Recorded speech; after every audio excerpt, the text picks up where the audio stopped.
Cas Ferrier drove the stolen car to the rear of the Old Bull's Head, its headlights already switched off to avoid drawing attention. To any passer-by looking for a quiet pint, the pub from the front exterior looked like an old spit and sawdust joint.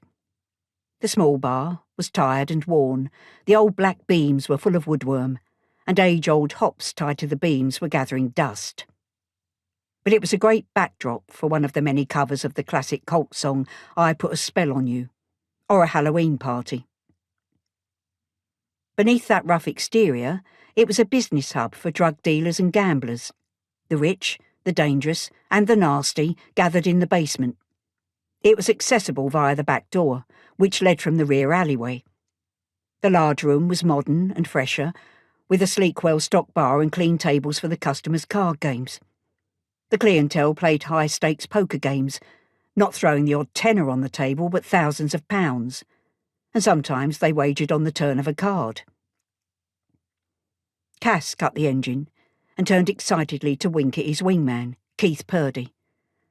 "Let's have it right off, mate. You got the bag?" Keith lifted the holdall. "Check. The shooter?" Keith lifted his jumper, revealing the gun tucked beneath. "Rope?" Keith opened the bag and pointed to the nylon reel. "Right. All we're waiting for is Vic Slade and his brother. Haven't met the bloke, but Vic says he's as sound as a pound."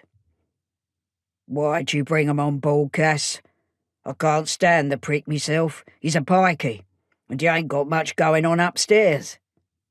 "See, Keith, that's why I do all the planning," he chuckled. "With a bit of help from you, of course." Keith rolled his eyes. He knew Cas was clever. There was no denying that. The man had made a lot of money from pavement jobs, robberies and drugs. Anything, in fact, that brought in quick cash. But sometimes Cas could get either hot-headed or overexcited, where he would go in like a bull in a china shop, and that was when mistakes happened. Unlike the old days, crime was very different now. It was so easy to get caught. With CCTV cameras popping up at every corner and the use of DNA, those on the take had to be doubly clever.